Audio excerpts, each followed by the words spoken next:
जंग छिड़ने के खदशात में कमी, लेकिन खौफ अब भी बरकरार। आखिर हम ऐसा क्यों कह रहे हैं और किन दो ममालिक के बीच जंग छिड़ने के खदशात रहे और जिसके बाद अभी भी खदशात में कमी दिखाई दे रही, लेकिन उसके बावजूद भी खौफ अब भी बरकरार है, यानी कभी भी जंग छिड़ सकती है।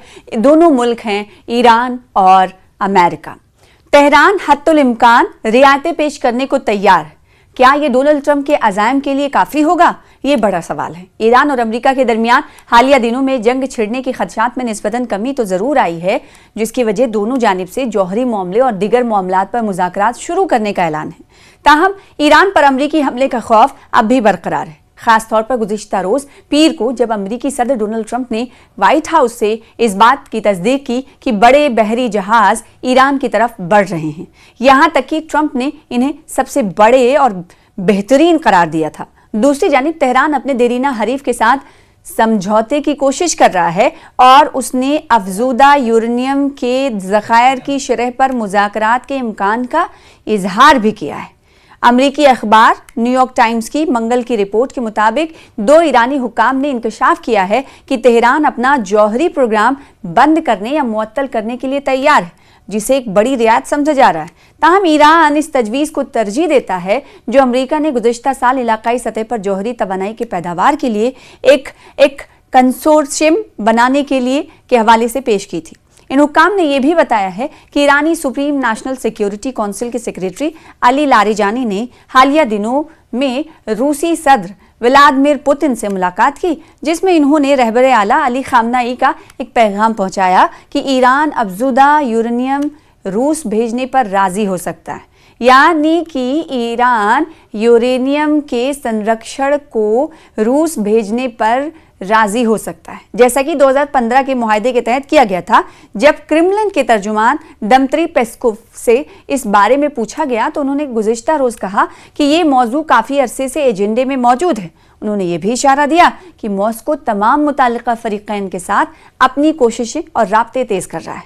ताहम ईरानी सुप्रीम नेशनल सिक्योरिटी काउंसिल के सेक्रेटरीट के रुकन अली बाकरी ने बाद अज़ा इस बात पर जोर दिया कि अफजूदा जौहरी मवाद किसी मुल्क को मुंतकिल नहीं किया जाएगा। उन्होंने ये भी वाज़ेह किया कि आइंदा जुमे को इस्तांबुल में होने वाले मुज़ाकरात बुनियादी तौर पर इस बारे में नहीं है, बल्कि उनका ताल्लुक सिर्फ जौहरी मामले से है, यानी अफजूदगी को रोकना, जो इस वक्त तकरीबन 60% तक पहुंच चुकी है। दूसरी जानिब अमरीकी वज़ीर ख़ारजा मार्को रूबियो के बयानात के मुताबिक अमरीकी इंतज़ामिया ने गुज़िश्ता साल ऐलान किया था कि वो यूरेनियम की अफजूदगी की जिस शरह की इजाज़त दे सकती है वो 3.67% है, जो कि 2015 के जौहरी मुआहदे में तयशुदा शरह ही है। इसी तरह अमरीकी एलची स्टीव विटकोफ ने भी पहले इशारे दिए थे कि ईरान को 3.67% से ज़्यादा यूरेनियम की अफजूदगी की ज़रूरत नहीं है, यानी हम परमिशन दे रहे हैं कि आपने 3.67 ही यूरेनियम की अफजूदगी करना है। मजीद बरां ट्रंप इंतजामिया बैलिस्टिक मिसाइल्स के मामले पर बहस का मुतालबा कर रही है, जबकि तेहरान का मौक़िफ़ है कि ये मामला मुल्क के दिफाई ज़राए का हिस्सा है जिसे तर्क नहीं किया जा सकता। डोनाल्ड ट्रंप खित्ते में मुसल्लह ग्रुपों और नाम नेहाद प्रॉक्सीज़ के लिए ईरानी हिमायत बंद करने का मुतालबा भी कर रहे हैं, जिनमें इराक के बाज़ ग्रुपों के अलावा यमन के होसी और लिबनान के हिजबुल्लाह शामिल हैं, जिसे 2024 में इसराइल के साथ जंग के दौरान भारी नुकसान उठाना पड़ा था। इन तमाम हक़ाइक़ के सामने सवाल ये बाकी रहता है कि क्या ईरानी फरीक की मौजूदा पेशकश डोनाल्ड ट्रंप के अज़ाइम और मुतालबात को पूरा कर सकती हैं? इस सवाल के जवाब में बाज़ मुबस्सिरीन का ख्याल है कि अगर अमरीकी ईरानी मुज़ाकरात सिर्फ जौहरी फ़ाइल तक महदूद रहे और दिगर दो मामलात को शामिल ना किया गया तो उसका कोई तसल्ली बख्श नतीजा नहीं निकलेगा।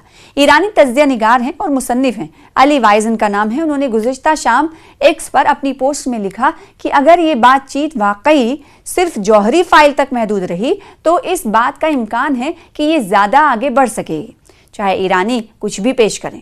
उन्होंने मजीद कहा कि अगर ये वाकई सब कुछ या कुछ भी नहीं के उसूल पर मबनी है, जिसमें जौहरी फ़ाइल, मिसाइल और प्रॉक्सीज़ सब शामिल हैं, तो मुझे नहीं लगता कि ये ज़्यादा आगे बढ़ेंगे, चाहे अमरीकी कुछ भी पेश करें।